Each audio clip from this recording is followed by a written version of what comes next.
आणि योगायोगाने आम्हाला तिथे काही बक्षीस मिळालं नाही. पहिलाच अनुभव. मी भीत सरांच्या रूम मध्ये गेले. सर म्हणाले बचेंगे भी और लढेंगे भी. आणि दुसरा अनुभव, काही वेळेला आपली काही चूक नसते तरी शिक्षा भोगावी लागते. ते भोगण्याची शक्ती आपल्यामध्ये पाहिजे. हे शाळेने शिकवलं. ती निलिमा आहे, ती स्पर्धेला जायची. योगायोग असा शिवाजी हायस्कूल मधली स्पर्धा होती, विभागीय पातळीवरची. सरांनी काय शिकवलं हे तुम्हाला मुद्दाम सांगते. त्या स्पर्धेमध्ये एक विषय असा होता, तेल्या तांबोळ्यांचे पुढारी लोकमान्य टिळक.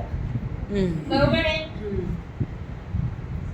त्यावेळेला त्या विषयाच्या अँगल मधून आम्ही तयारी केली.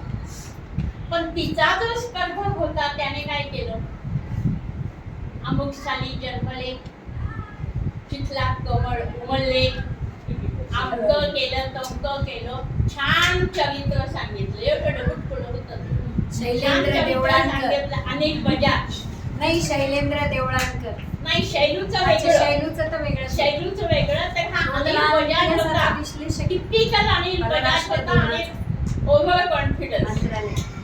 फक्त त्याने चरित्र सांगितलं टिळकांचं आणि हिने सगळं विषयाभोवती लिहिलं. पण पहिला नंबर त्याचा आला आणि आम्हाला उत्तेजनार्थ पण नाही मिळालं.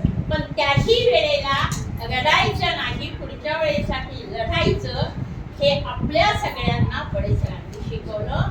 म्हणून मुद्दाम पुन्हा उभी राहिले. धन्यवाद.